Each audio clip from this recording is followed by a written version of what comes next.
lot of you guys who have read the title of this video have probably gone into this with a weird mindset. Like, you're probably watching this video with the mindset of like, wait, he's flip-flopping? What is he talking about? He's been playing on PC for all this time. Like what? But really, in reality, this is a video response to my good friend Dean Thompson over at Vinny Corleone 62, and which in turn his video is a video response to a friend of his, Lawn Boys Post 1975. And it's a very interesting video because, like you, I watched Dean Thompson's video response to this, and I went into it thinking with the title like, oh, he's probably going to talk about how much PC sucks compared to how it's so confusing and it's very inconsistent and there's just things that don't work. And so I was expecting this very negative video towards the PC market, when in reality it was really just about a story of why he doesn't want to take, I guess, the chance or the risks, really, getting into PC, and how he just likes the simplicity and the ease of use of the console market, which is admirable, and which, to be honest, is why a lot of people don't want to go over to PCs in the first place. And so I thought this video response would be quite interesting because I am coming at this from a guy who, you know, I think all of us have played on a PC at some point, and a lot of us grew up on PCs. I know in particular I grew up on PCs, and we all have switched between being PC gamers in our lifetimes to console gamers and so on and so forth, no matter how long it's lasted. Now, I'm the type of guy who, I really do care about my gaming experience, but I'm also tech savvy in a lot of ways, you know?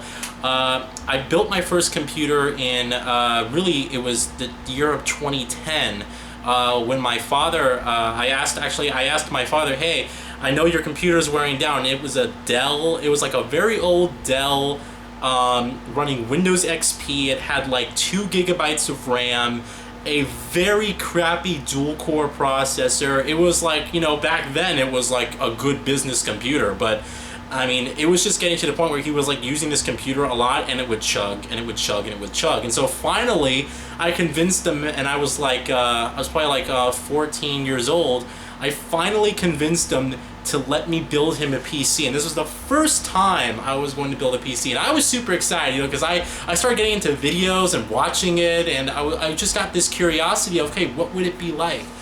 And so I built my dad a $1,300 gaming PC, and that does include the accessories that came with it. So in reality, it was more like $1,000, let's just say, excluding the accessories. I didn't know what the hell I was doing either.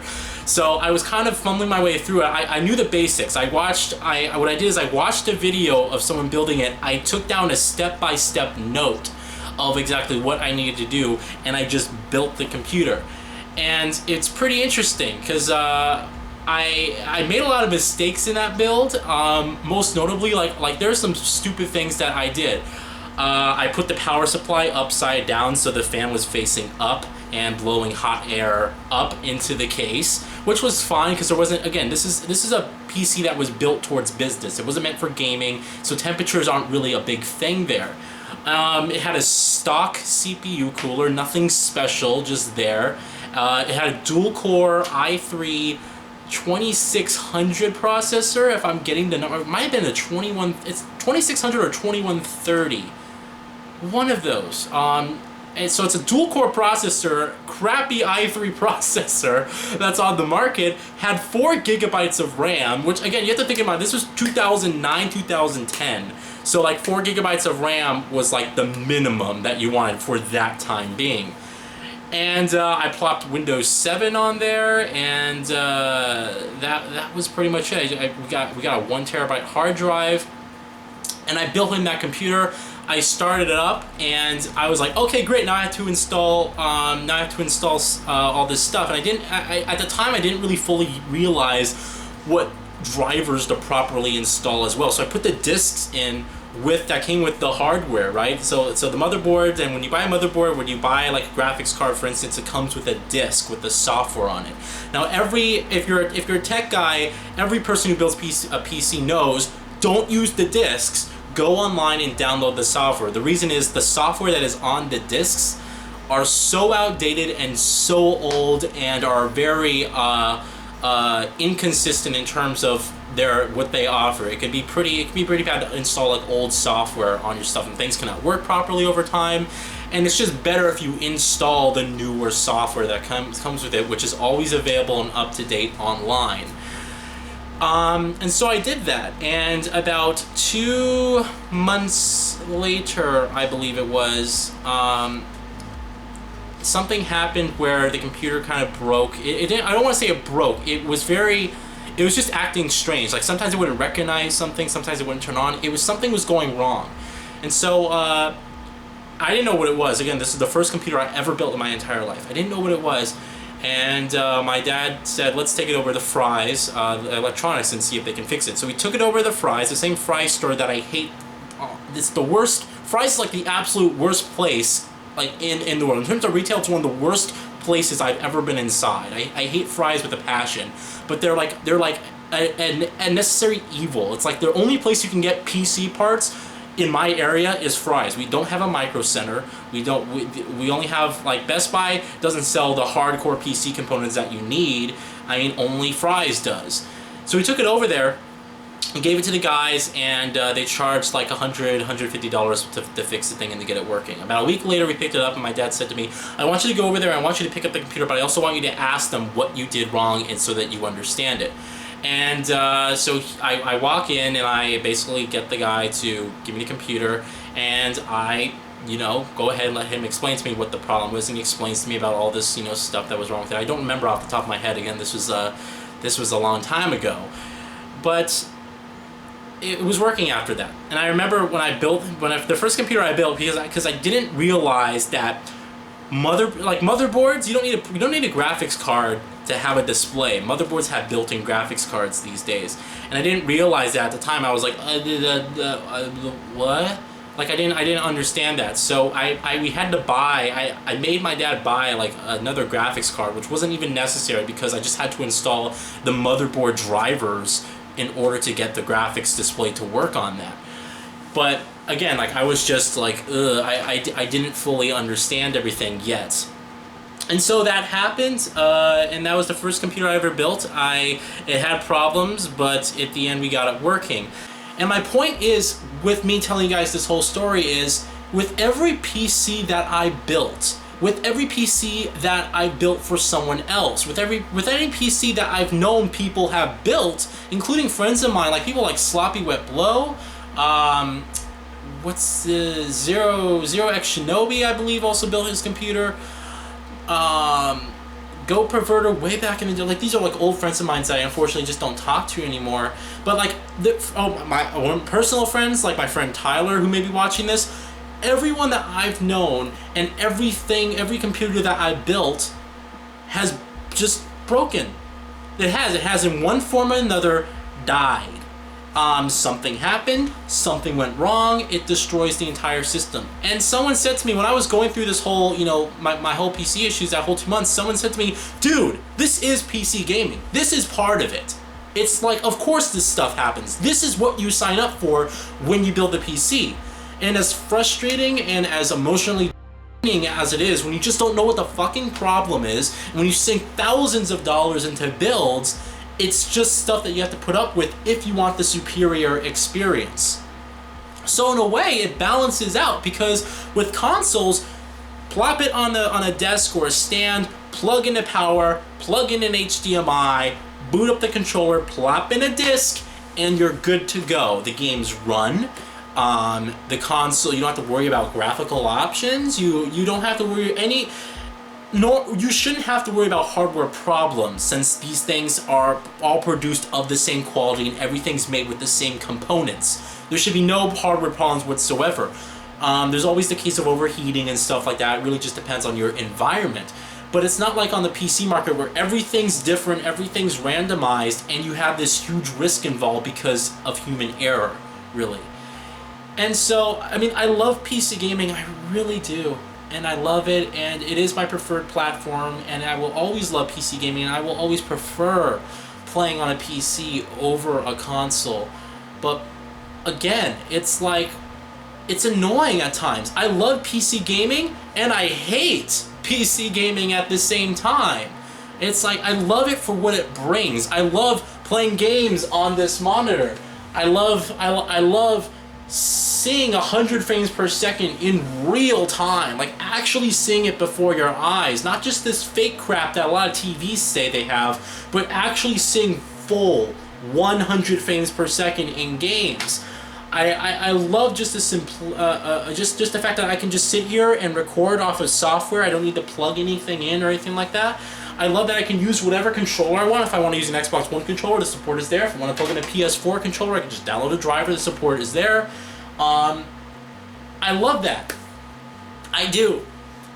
But I also am so pissed at times when games won't run properly, when a driver comes out for a graphics card and it causes your card to like have high temperatures or not perform as admirably. Like I just played Deus Ex Mankind Divided. Infinitely better than what you'll find out on consoles, but the game has sections that run in like 80 frames per second and then dips down to like 35 frames per second. Like seriously. And that's with a G-Sync monitor. And it's still like very jarring at times. And they just released DirectX 12 support. It doesn't do anything. It actually, in some cases, DirectX 12 performs worse than what DirectX 11 is that we were all using. Another thing is it's just the digital market. PC is all digital these days. If you bought, like I want to show you something. Hi. This is Star Wars Battlefront on PC. You might be saying, oh cool, you got a physical disc? Nice. No. Any of you guys who love physical discs like me who like collecting stuff, this is the new PC gaming discs. There is 0 disc installed. Like you literally buy a piece of plastic that has a paper inside of it with a code, you go to download the game. And I'm just sitting here, I'm like, what's the point? I mean, I love collecting, and I used to be one of those guys, oh, I need to get a physical disc if I'm going to be a PC gamer. I just need the physical disc, right? You buy plastic cases now that have codes on them. It doesn't even have the disc. Like, what's the point there? Why don't you just give me, like, a piece of paper? You literally are like wasting and polluting the environment with such a big waste of plastic. It even says there, like on the disc, look at this, has code only, download only, no disc included. Like this is the norm right now. Now in Europe, case fell. Now in Europe, you can actually buy physical disc of a lot of PC games that you can't hear, and the reason is in Europe the internet is a lot slower than it is here. Like normally here, when I tell my friends about the internet speeds that we have that live in Europe, they're like what planet are you from? Like the internet there in a lot of areas is very poor, and so they need physical media all the time. Otherwise they'd be spending an entire day downloading a 50 gigabyte game. You know, it's just not feasible. So I mean, I'll talk about briefly my my introduction into PC gaming, like the cool stuff that I used to play. Now I grew up in the 90s. I was born in 1994, so I grew up with dial-up internet. AOL, America Online. And I remember, like, some of the, like, no one who's young is gonna be able to remember this, obviously. But like AOL, like that was the internet. That was the shit, like way back in the day. It's funny because like I remember like that. Keep in mind, like I had a Windows 98 computer with a CRT big ass monitor. It was a gateway, big ass CRT monitor running dial-up internet connection. And whenever I wanted to use the internet, Mom, Dad, are you using the phone right now? Okay, I'm gonna use the internet. Now, if you're young, you probably are like, why the fuck would you ask if they're using the phone? Dial-up internet used to come through a phone line. Whenever you went online, you would hear this annoying noise like,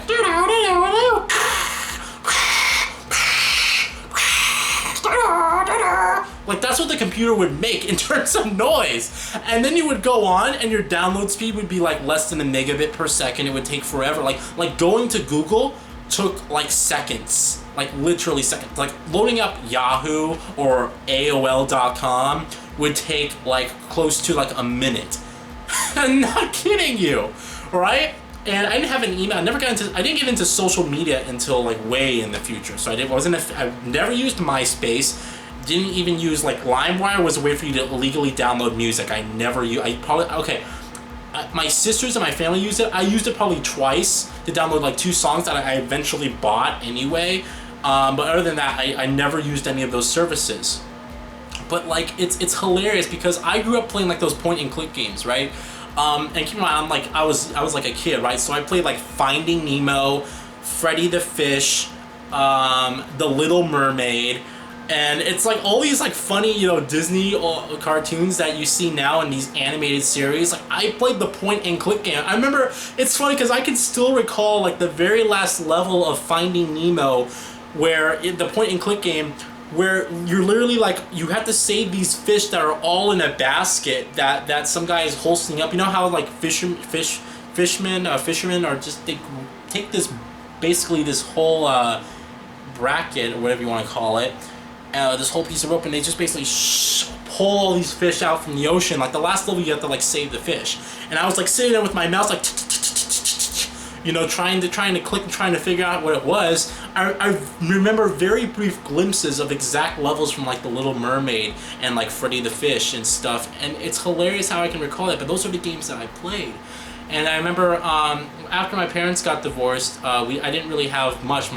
This was a time like when a parent gets divorced, financial ruin comes into play, right? So I didn't really have much. I was fortunate enough to be, when I was younger, when I was like 5 or 6, I had a PS1, I had a PlayStation. If I call it a PS1, that means it's the slim model. I had an original PlayStation, and I had a gold and original black N64. We had 2 N64s. I still have those consoles today. They still work. And I love those things to death. I remember playing Spyro the Dragon. I remember playing, what's another old game? Just can't think. Super Mario 64 was one that I played a lot. Like there are like all these games, that I played, but I play on the consoles. And when my parents got divorced and I was living between both houses, I remember at my dad's we had a Windows XP computer that was crappy and still set up. I couldn't really play any games. I think I installed like point and click games on there. Roller Coaster Tycoon 1 and 2 were like some of my biggest games I played on PC back in the day. Like, and I thought those were like the most amazing things. And like running on Windows XP and all this crap, it was incredible. Windows XP was still one of the best operating systems to this day. I don't care what anyone says. I loved Windows XP. I think what's really detracting from the PC market is that inconsistency. Like I said, everyone that I know who's built, or any computer that I've built personally, they have always had issues down the line. And I bet anyone who's watching this who have built a PC at some point, every or almost every PC that you build has had some problem where you need to troubleshoot and something goes wrong. It's just a part of what PC gaming is, unfortunately. And you just gotta put up with it. For me personally, I like messing with graphical options. I like going in there, overclocking stuff. When I boot up a game, I look forward to seeing how the different graphical options change the image and really help bring to life different elements of the game, like post-processing effects or shadow detail, mesh qualities. This is all like hardcore stuff that I think people who aren't tech savvy won't get, but it's interesting selecting each graphical option and seeing how different it changes the image. Like, I really find that just appealing. And I like fine-tuning my graphical options to get the best picture quality as well as the best frame rate. Now, I think there's also this misconception that goes on where, to be a PC gamer, you need to be able to spend $2,000 at least on your system, and that's just quite frankly not true. Anyone who thinks that it costs thousands of dollars to get into PC gaming is just been told lies to, and I think has been misled by a lot of people. PC gaming really is not that expensive. It really depends on what matters most to you. Do you want the best graphics possible with the best frame rates and with the highest resolution? Obviously, $4,000 it cost me for my PC because I wanted 4K and I wanted 60 frames per second. So $1,500 in graphics cards were spent alone in order to achieve that. It's not necessary. 1080p, 60 frames per second is so easy these days. The GTX 1070 that just launched is like $350. That card obliterates 1080p gaming. That's really a 1440p graphics card. So like you can even go down to the GTX 1060 and you can still run games max settings 60 frames per second. And that card costs like $150-200 just by itself. You really don't need to spend thousands of dollars to get a PC that actually runs stuff very well. $700, you would get a PC that runs every game at 1080p 60 frames per second with high and ultra settings. The only difference is like, oh, I can't turn up anti-aliasing. Okay, you want a better graphics card. Anti-aliasing is very expensive. It costs a lot, in terms of power. It's like it doesn't really. It's really not that expensive. It's gone down really big in terms of price, dramatically over the course of the years. So, I mean, I just think there's that misconception. Another thing I think is off-putting is just the community itself. It's I make fun of it all the time. Whenever I see PC Master Race, it's a joke. Like I don't know how anyone can really take it seriously, but people really do mean it, and it's just I think it's that elitist attitude that's very off-putting for some. Like the hilarious. I mean, I just think it's hilarious how the memes look with the guy with his sparkling white hair blowing in the wind, and he's all like this. With his, like that look, that's hilarious to me. You see the dirty guy looking down as a console peasant. Like, people get super angry over that. I just look at it as a joke. Like, I think it's so hilarious. But to be honest, I think that community, which is very, they're very direct. They're also very judgmental. And if you fuck up once, they never forgive you. There's people who will not even watch my 4K build of this PC because of how horrible I did on my previous build. It's like they won't even give me the benefit of the doubt or the time for me to build this PC. Whatever. Fuck you. I did it. It's fine. I did it right this time. Sure, there's problems, but there's problems with every build on a computer. And right now it's running fine. The processor I got in exchange was unfortunately not a very good overclockable processor, so it takes a little bit longer for me to render its videos now, but it's like, it's fine, and it does the job well enough. So I think that in closing here, I mean, PC has been a part of my life, and I love PC gaming, but again, I also hate PC gaming at the same time. And it's always been a part of my life on PC gaming. It's interesting. It's a really great platform when it works. When everything's in motion, and I'm talking when everything's working like beautifully in the way it should, and the games are optimized. It's a sight to behold, man. And saying this directly to Dean, like I almost feel bad that I was the one who got to experience like Mad Max in 4K. What an excellent title screen.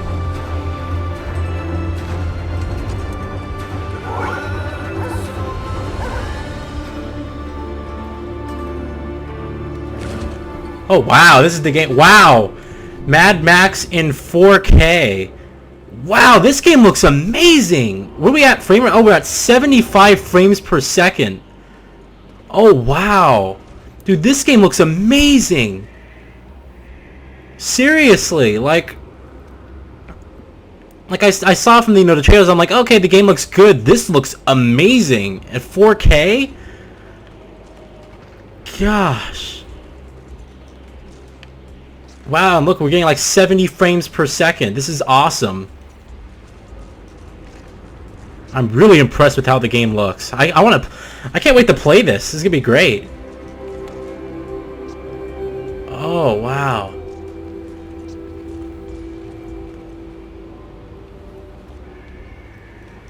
This is awesome, man. You can see like the individual stitching on his clothes and... Okay, well, I get left trigger jumps. See all the stitching on his clothes and things like that. That's awesome.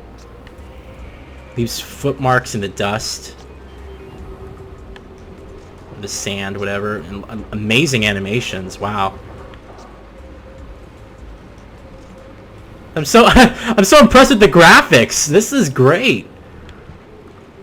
like seriously, like Crisis blew my mind, but this, like, that was a game that at 4K just incredible. This game at 4K is like that same. It's like the same experience. It's incredible. So.